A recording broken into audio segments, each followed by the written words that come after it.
चरण दास जी, राधे राधे महाराज जी। महाराज जी, भगवत कृपा तथा श्री सदगुरुदेव भगवान की करुणा कृपा से सभी जिज्ञासाओं का समाधान हो रहा है महाराज जी। महाराज जी, एक छोटा सा प्रश्न है कि प्राय सभी संत महापुरुषों के जीवन में ये देखा जाता है कि उनका कोई भी प्रारब्ध शेष नहीं था, किंतु उन्हें अनेक लोगों के द्वारा कष्ट दिया गया।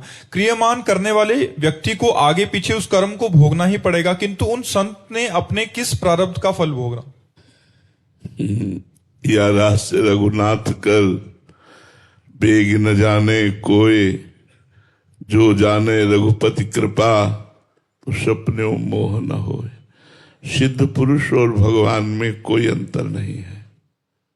ब्रह्मविद ब्रह्मयो भवति, तो फिर भगवान स्वयं लीला करके अवतार लेकर दिखाया कि 14 वर्ष का वनवास रूपी भयानक कष्ट सहना, जानकी जी का वियोग होना, जानकी जी को अशोक वाटिका में विरहाग्नि में जलना, कितना उनको ताप है भगवान से दूर रहने का।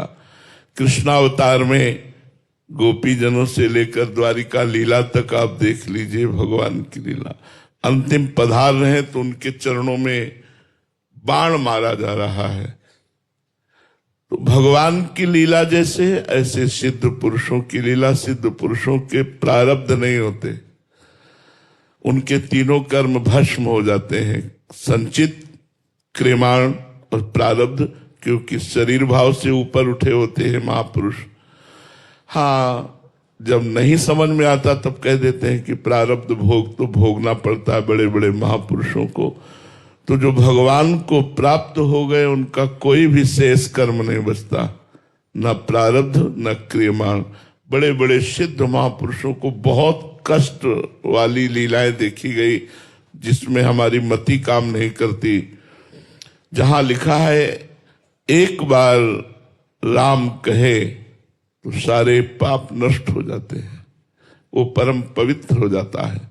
एक बार कृष्ण कहे, एक बार राधा कहे, एक बार परमात्मा का स्मरण करे, वहां जो रात दिन परमात्मा के स्मरण में है, और इतना भयानक कष्ट, चाहे आप बड़े महापुरुषों को किसी को देखो, पूज्यपाद श्री उड़िया बाबा जी महाराज निरंतर ब्रह्माकार वृत्ति, मूर्तिमान ब्रह्म, चलते फिरते अगर ब्रह्म के दर्शन तो पूज्यपाद उड़िया बाबा थे। लेकिन अंतिम लीला बहुत शरीर रुग्ण रहना, बहुत कष्ट रहना, फिर भी उसमें वो शांत भाव से पद्मासन में बैठे हैं। इधर आनंद ब्रह्मचारी भागवती कथा श्री प्रभुदत्त ब्रह्मचारी जी वाली पढ़ रहे हैं। इधर एक आता है और वो कहता है मैं चंवर करूंगा, मना कर देते हैं निज सेवक लोग, नहीं, बस वो जाता है और गड़ासा उठा के लाता है, और ऐसे महापुरुष के ऊपर 6 गड़ासे, ऐसे 6-6 इंच गड़ासा घुस जाता, फव्वारे खून के निकल पड़ते हैं। ओम प्रणव का उच्चारण करते हुए शरीर पूर्ण कर देते हैं। सेनपुर में बाबा गुरु श्री मग्नानंद सरस्वती जी, एक संत आए, मना कि आप यहां नहीं रह सकते क्योंकि आप गांजा पीते हैं। बाबा सरकार ने कहा नहीं, रहने दो इनको, तो उनकी आज्ञा को कोई टाला नहीं। एक दिन वो गांजा पीने वाले संत कुल्हाड़ रखते थे, बाबा सरकार के पास आए, मग्नानंद सरस्वती, सेनपुर, फतेहपुर जिला। उन्होंने कहा कि बाबा तुम्हारी यश कीर्ति देखकर मुझे ऐसी जलन होती कि मैं कुल्हाड़ से तुम्हें काट डालूं। सर फिरा तो बाबा ने कहा भगवान की अगर ऐसी इच्छा है तो आप कर डालो। ये एकांत में उससे बात हुई। 20-50 शिष्य थे, सबको बुलाया और कहा कौन कौन हमारे साथ चलना चाहता है। तो सब बोले कि प्रभु मैं आपके साथ चलना चाहता हूं। क्यों, चलने की तैयारी कर रहे हो क्या? नहीं, ऐसे पूछ रहा हूं कौन कौन साथ। अच्छा, तुम तो चलोगे नहीं साथ? शिवानंद स्वामी को कहा तुम्हें पूरा आश्रम संभालना है और संतों को संभालना है, और जो जो चलना चाहता हो अपनी हिम्मत बना लो हमारे साथ चलने के लिए। बोले ठीक है। रात में 2 बजे वो लघु शंका के लिए उठते थे पद्मासन से। जे उठे बस वो जैसे कोई पागल आदमी ऐसे मार मार कुल्हाड़ के बाबा सरकार के 2500 कुल्हाड़ मारे और एहसास मात्र हुए रहे शरीरा, ऐसा शरीर था। फिर अंदर घुसा, जो जो महात्मा मिला मार मार करके सब कुल्हाड़ों से 20 को खून खून कर दिया, सब पधार गए और वो भाग गया। क्या लीला है यार, क्या लीला है, कैसे समझ में आएगी। गुरु अर्जुन देव को कितना कष्ट दिया जा रहा है, गुरु तेग बहादुर सिंह बलिदान, ये सब क्या है। अगर हम ये सब समझने चलेंगे ना तो हमारी श्रद्धा में फर्क पड़ने की संभावना है। वृंदावन में घनानंद स्वामी जैसे बड़े महापुरुष, जब ये औरंगजेब आया और इसने मंदिरों को और सब संतों को, तो जो लताएं हरी भरी झूम रही थी उनको उजाड़ रहे थे, तो इन संतों ने गर्दन रख दी कि पहले मेरी गर्दन काटो फिर लता काटने देंगे वृंदावन की। वृंदावन की लता प्रिया की प्रिय है, प्रिया प्रीतम स्वरूप है। उन्होंने गर्दन काट दी। जब वृंदावन दास चाचा को बहुत बुरा लगा, प्रिया प्रीतम से कहा आप कहाँ थे, ऐसे निष्ठावान महापुरुषों के जब गले काटे जा रहे थे। तो ये बाहरी जो लीला है ये कुछ ऐसी है कि इसका विवरण व्याख्या नहीं की जा सकती है। भगवान का क्या प्रारब्ध, वो लीला करते हैं, वो दिखाते हैं कि मनुष्य लोक में अगर हम भी आते हैं तो हमको भी विपत्तियां और कष्ट सहना पड़ता है। नहीं, भगवान का क्या प्रारब्ध, जो कालातीत है, त्रिगुणातीत है, द्वंद्वातीत है, उनका भी कोई प्रारब्ध होता है क्या। ऐसे ही जो ब्रह्म प्राप्त महापुरुष है, जो भगवत प्राप्त महापुरुष है, वो कालातीत है, त्रिगुणातीत है, उनको कोई कर्म बंधन कष्ट दे सकता है क्या।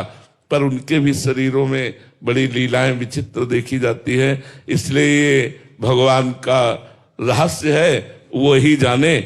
अब हमारी तो बुद्धि इसमें काम नहीं करती, क्योंकि सन्मुख होए जीव मोई जब ही जन्म कोटि अग्नाश होता है, करोड़ों जन्मों के पाप नष्ट कर देता हूं। फिर कौन सा पाप बचा महाराज जो इन संतों को भोगना पड़ता है, बड़े बड़े संतों को।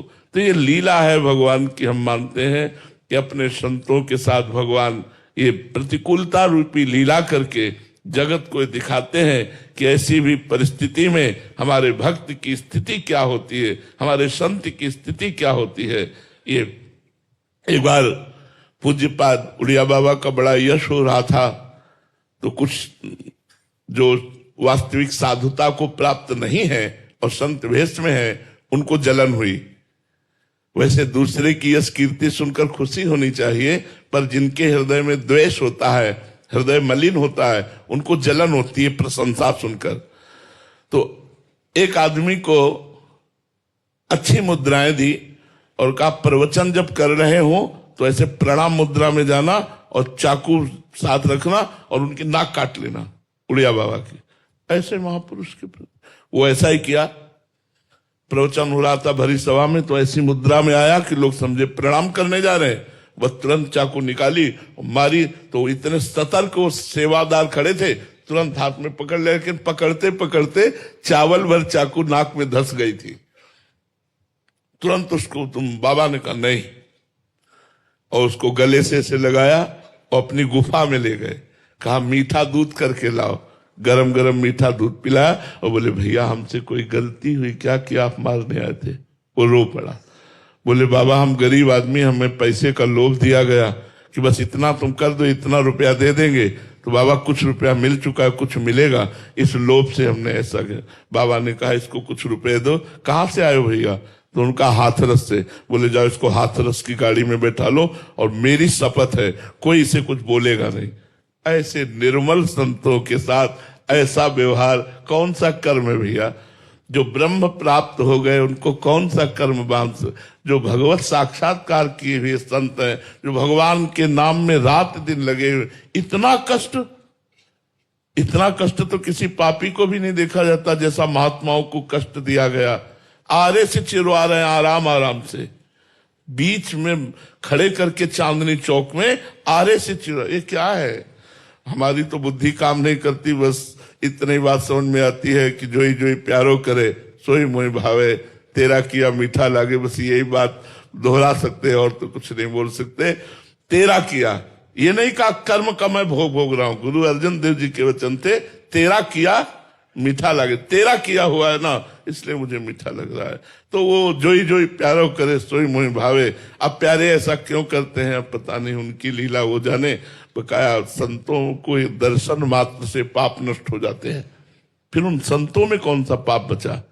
जिनके स्पर्श और संभाषण से पाप नष्ट हो जाते हैं, जिनके स्पर्श और संभाषण से भगवत प्राप्ति हो जाती है, उन संतों में कौन सा पाप बचा?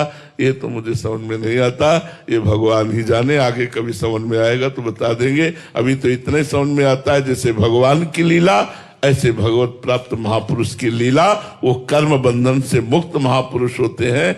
जो शुभ अशुभ का भोग होता है वो कर्म बंधन युक्त प्राणियों को, अज्ञानियों को होता है, जीवन मुक्त महापुरुषों को नहीं होता। फिर जब कोई इस बात समझ में नहीं आती तब ये आता है कि जीवन मुक्त महापुरुषों को भी प्रारब्ध भोगना पड़ता है। तो जैसे भगवान की लीला, हम तो ऐसे सिद्ध महापुरुषों की लीला मानते हैं, प्रारब्ध वारब्ध नहीं मानते हैं। वो चाहे तो किसी का भी प्रारब्ध नष्ट कर दे, उनके ऊपर क्या प्रारब्ध। ऐसे ऐसे सिद्ध महापुरुषों को बड़े कष्ट पाने पड़े। लोगों ने जहर खिला दिया, लोगों ने मारा पीटा, क्या क्या नहीं किया। ऐसे कितने उदाहरण हमारे स्वयं जानकारी में है। यह ढूंढी घाट कानपुर, ढूंढी घाट गंगा किनारे है। श्री स्वामी आत्मा प्रकाश जी महाराज बड़े सरस और सिद्ध संत, हनुमान जी महाराज की आराधना से परिपक्व, सियाराम के प्रेम में मतवाले ऐसे महापुरुष को, तो हनुमान जी के मंदिर में आभूषण आदि, स्वर्ण का छत्र आदि, तो सोचा जब मंदिर में इतना है तो बाबा के बगीचे में जहां कुटिया में रहते होंगे वहां तो और होगा। तो रात्रि में बाउंड्री फांद करके लोग गए और लाठियों से मारा। और वृद्ध संत सुबह जब वो नहीं निकले रामबाग से दर्शन के लिए, हजारों लोग खड़े थे, तब रामबाग का गेट तोड़ा गया और अंदर जब गए तो महाराज जी करा रहे थे। बड़े बड़े अधिकारी उनके चरणों में झुकते थे। उन्होंने कहा बस नाम बता दीजिए। उन्होंने कहा हमारा ही कोई कर्म हमको दंड दिया है, हम किसका नाम बताएं। कुछ नहीं बोले, नहीं बताया। ऐसे महापुरुषों का क्या इस पर व्याख्या करे, क्या व्याख्या करे इस पर। अब हर समय ऐसी स्थिति में रहते परमानंद स्वामी बक्सर गंगा किनारे। अब चूंकि गंगा किनारे अधिक रहे इसलिए उदाहरण गंगा किनारे वाले ही है। स्वामी सत्संगानंद जी के शिष्य, कि उनको होश ही नहीं रहता कि मैं वस्त्र पहने हूं कि नहीं, दिगंबर ही निकल पड़ते नंग धड़ंगे से। तब जब समाज में वो पहुंचते और वार्ता करते तो उनकी दृष्टि जाती, तो अपने शिष्यों कहते यार थोड़ा तो वह लंगोटी पहना देते। ऐसी स्थिति के महापुरुष को उन्हीं के शिष्य ने जहर दिया। तो मुझे तो समझ में नहीं आता, मुझे तो भगवान की केवल लीला समझ में आती है। ऐसे सिद्ध महापुरुषों का क्या प्रारब्ध, जो भगवान को प्राप्त हो गए हैं, वो तीनों बंधनों से मुक्त है। संचित, क्रियमाण, प्रारब्ध, सबसे वो मुक्त महापुरुष है। बस फिर यही कहता हूं कि जब बात समझ में नहीं आती तो यही कहना पड़ता है कि शरीर की रचना का प्रारब्ध था वही भोगना पड़ा, अन्यथा महापुरुषों का क्या। कई महापुरुष तो दूसरों का प्रारब्ध ले लेते हैं और स्वयं भोगते हैं। अपने निज जनों का, शिष्यों का देखा कि भारी विपत्ति में दुख आने वाला है, उनको समझने भी नहीं दिया, उनका प्रारब्ध स्वयं ले लिया और भोग लिया। ऐसा भी देखा गया है। बकाया महापुरुषों की लीला और भगवान की लीला अनिर्वचनीय है। नेति नेति वेद कहते हैं, तो हम क्या वर्णन कर सकते हैं। किरण बालाजी गुरुग्राम से, राधे राधे महाराज जी। महाराज जी, प्रेम और मोह में क्या अंतर है? मोह शरीर को लेकर है, शरीर के संबंधियों को लेकर है, इंद्रियों के भोगों को लेकर के है। और प्रेम आत्मस्वरूप श्री भगवान को लेकर है। आत्मरति, कृष्णरति, रामरति, इसे प्रेम कहते हैं। जो सच्चिदानंद से है उसे प्रेम कहते हैं। जो त्रिगुण माया के द्वारा रचित आसक्ति है उसे मोह कहते हैं, काम कहते हैं, राग कहते हैं। ये मोह अज्ञान जनित है। शरीर को मैं मानकर इंद्रियों के द्वारा भोगे जाने वाले भोगों में सुख बुद्धि, यही मोह है।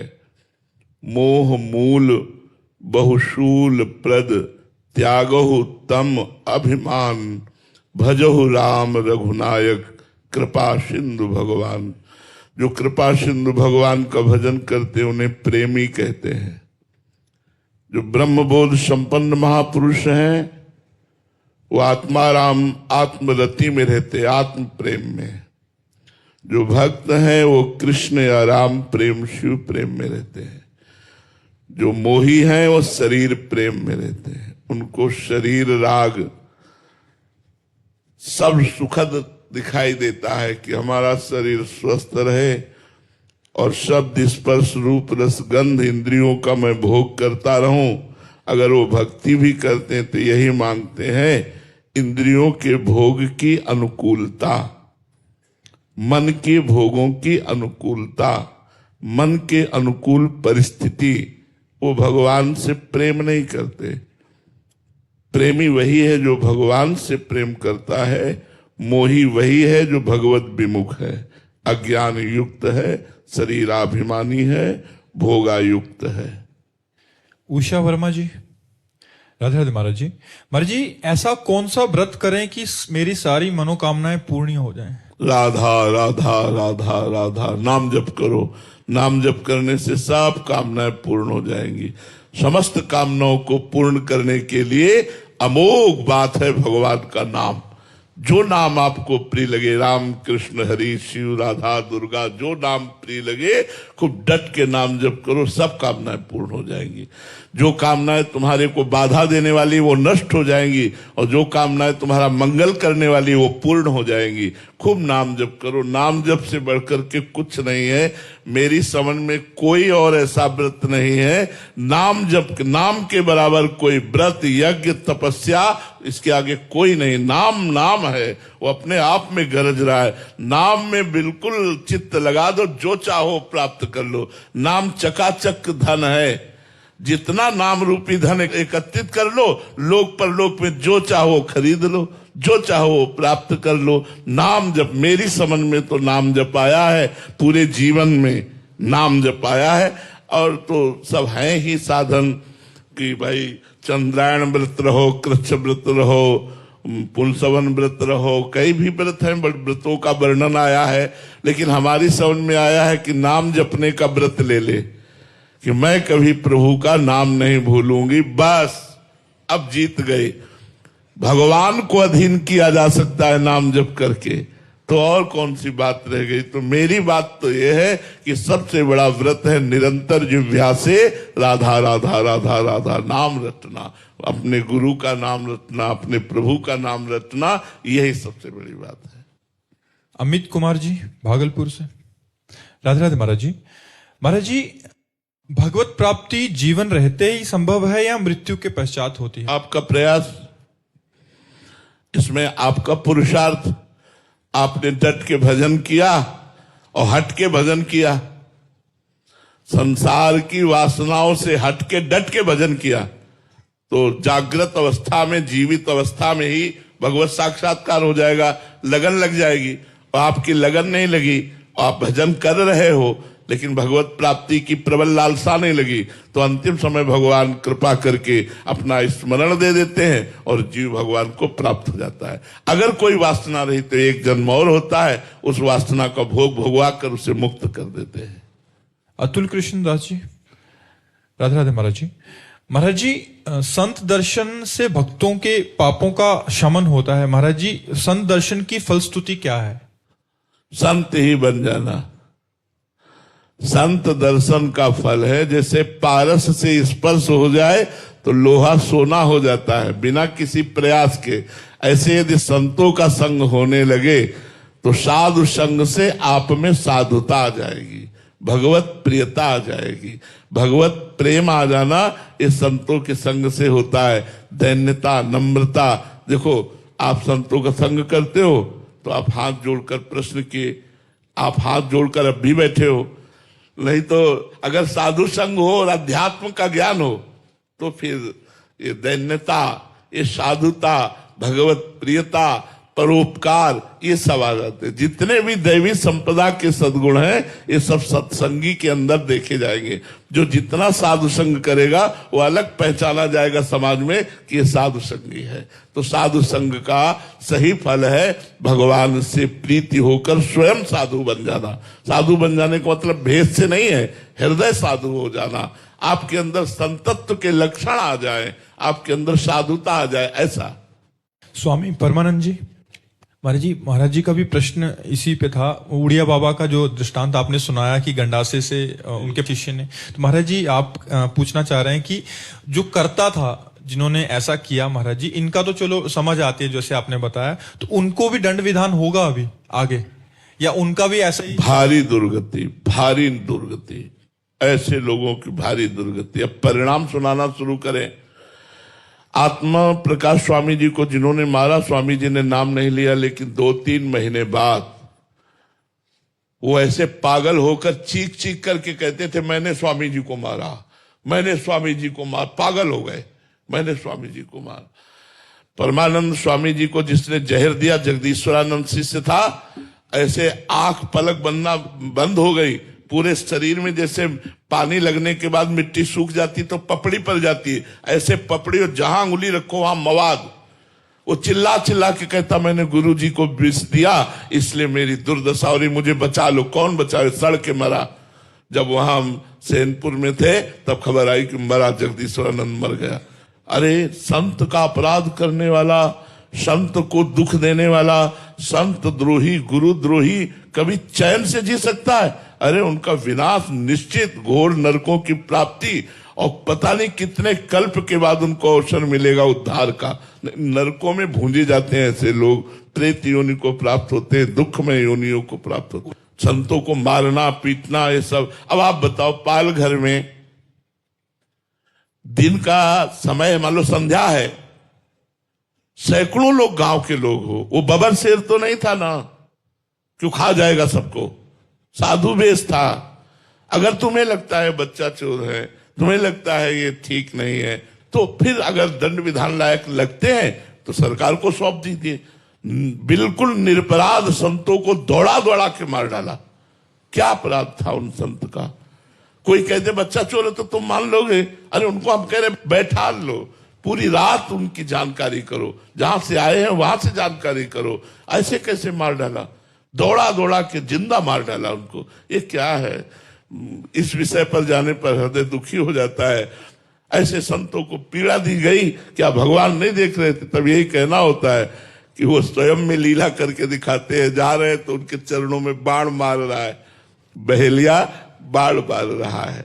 एक परब्रह्म परमात्मा की अंतर ध्यान लीला इस तरह से हो रही जगदीश्वर द्वारिकाधीश की कि उनके दाहिने चरण पर बाण मार रहा है और भगवान पर।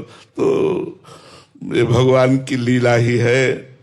बकाया हम इतना जरूर कहेंगे कि अगर प्राकृतिक माया के बस संतों से गलती भी बन जाए तो उन्हें क्षमा ही करना चाहिए, उनको दंड नहीं देना चाहिए, उनका तिरस्कार नहीं करना चाहिए, उनका अपमान नहीं करना चाहिए। वो भगवत स्वरूप है। कोई मायाकृत लीला बन भी जाए तो नमस्कार ही करना चाहिए। महाराज जी, अभी साधारण जीव कोटि में आते हैं, ये तो महापुरुषों की बात होगी। तो महाराज जी उसमें अगर कोई हमें आक्रमण कर रहा है, दुर्व्यवहार कर रहा है, या ऐसा हमारे साथ प्रतिकूलता का व्यवहार कर रहा है, तो इसमें कर्ता का क्या दोष महाराज जी? उसको दंड विधान वो हमारे ही विधान से आया है क्या? उसका विधान में जैसे कर्म से प्रेरित होकर के आप हमसे, हमारा कर्म आपको प्रेरित कर रहा है कि आप हमें मारो, हमारा प्रारब्ध है, तो आप विवेक के द्वारा रोक सकते हैं उसे। अगर नहीं रोके तो आप क्रियमाण के कर्ता भी बन गए, उसका तो प्रारब्ध भोग हो गया, आपका क्रियमाण बन गया, आपको दुर्गति भोगनी पड़ेगी। विवेक के द्वारा आए हुए वेग को रोका जा सकता है। हमारा प्रारब्ध है कि हम ये करें, तो हम विवेक के द्वारा उसे रोक सकते हैं। प्रारब्ध इतना बलवान नहीं जितना विवेक बलवान है। विवेक भगवत प्राप्ति कराता है, विवेक सत्संग के द्वारा प्राप्त होता है, संतों के संग के द्वारा प्राप्त होता है। ऐसा नहीं कि मेरा प्रारब्ध है पिटने का और आप मुझे पीट रहे तो आप निर्दोष हैं।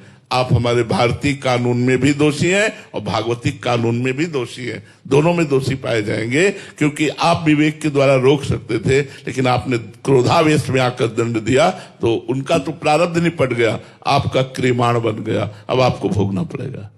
जी। अरविंद सिंह जी पाली से राजस्थान। राधे राधे महाराज जी। महाराज जी, मुझ अदम को बंदर के बच्चे की शरणागति से बिल्ली के बच्चे जैसी शरणागति में पुष्ट होना है महाराज जी, इसके लिए मार्ग बताएं। हाँ, कुम्हार की माटी बनना पड़ेगा।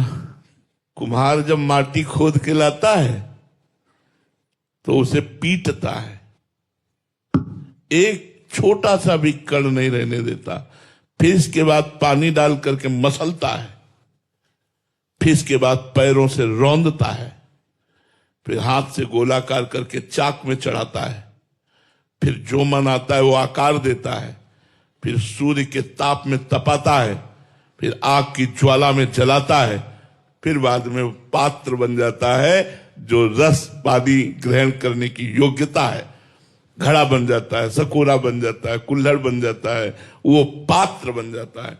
तो हम किसी सदगुरु की शरण में हो, वो हमारे अहंकार को रौंदे वो हमारे जो मनो अनुकूलता की चाहे उनको रौंदे और वो जैसा चाहे वैसा मुझे बना ले, तब जाकर हम बिल्ली के बच्चा बन पाएंगे, नहीं तो कहने से नहीं बन पाएंगे। पहले किसी सदगुरु की शरण में हो और पूरा उनको अधिकार दे दे, जैसे मिट्टी कुछ नहीं बोलती और कुम्हार जैसे चाहता वैसे रौंदता है, ऐसे हम अधिकार दे दें कि गुरुदेव ये तन मन प्राण जीवन आपका, अब जैसा चाहो ऐसा आप कहो। वो कह दे खड़े रहो तो खड़े रहो, कहे तो बैठ जाओ तो बैठ जाओ, वचनम करिष्ये तो में, तो बिल्ली के बच्चा बन जाओगे। नहीं तो ये अहंकार और बुद्धि ये दोनों मिलकर हमको शरणागत नहीं होने देते। कहने को केवल रहता है भगवान आपकी शरण में हो, लेकिन वाणी से केवल शरणागति की बात करते हैं। हृदय हमारा अहंकार और कर्तृत्व भाव से रहता है। अहंकार भी मूढ़ात्मा करता है। जब तक किसी संत महात्मा भक्त जनों की शरण में जाकर उनकी आज्ञा के अनुसार नहीं चलते, तब तक ये अहंकार बना रहता है, रौंदा नहीं जाता। और ये रौंद दिया जाता है तो फिर बिल्ली का बच्चा बन जाता है। अजात पक्षायु मातरम खगा, जैसे छोटा सा बच्चा जिसके पंख नहीं निकले, केवल माँ की बाट जो होता है, ऐसे शरणागत केवल भगवान की बाट जो होता है, उनकी कृपा की बाट। हम आपको बात बता रहे हैं, जैसे माँ पूरा श्रृंगार कर देती है बच्चे का, पर एक टिक्की काली लगा देती है, तो नहीं लगा देती, एक दो टिक्की काली ले ले, तो उससे पूछो अरे बावरी इतना मल मल करके इसको स्नान कराया, फिर ये काला धब्बा क्यों लगा दिया? बोले किसी की नजर न लग जाए। ऐसे ही भगवान अपने भक्त को पूरा प्योर शुद्ध बना देते और एक दो बातें छोड़ देते जिनमें लोगों की नजर फंस जाए, जिनमें लोगों की नजर रह जाए, नजर न लगे और वो उसी में रह जाते। भैया जैसे भगवान की लीला समझ में नहीं आ सकती, ऐसे महापुरुषों की लीला समझ में नहीं आ सकती। हमको चाहिए कि शास्त्र के अनुसार चले, तब हम उस स्थिति को प्राप्त होंगे। बिलैया का बच्चा बनना महापुरुषों की शरण में आकर ही है। पहले बिलैया के समीप तो जाओ, जो बिलैया बन गए हैं प्रभु की, उनकी समझ में जाओ, तो उनकी शरण में जाने पर आपको बच्चा वो बना देंगे। वो पूरे भगवान के हो चुके हैं, अब वो आपको उठाकर भगवान की शरण में रख देंगे। बिना भक्त के संग के भक्ति का प्रादुर्भाव नहीं होता। भक्ति स्वतंत्र सकल सुख खानी और बिन सत्संग न पावे प्राणी। बिना सत्संग के, बिना साधु कृपा के साधुता नहीं आती, भक्ति नहीं आती, ये पक्की बात है। श्री राधा वल्लभ लाल की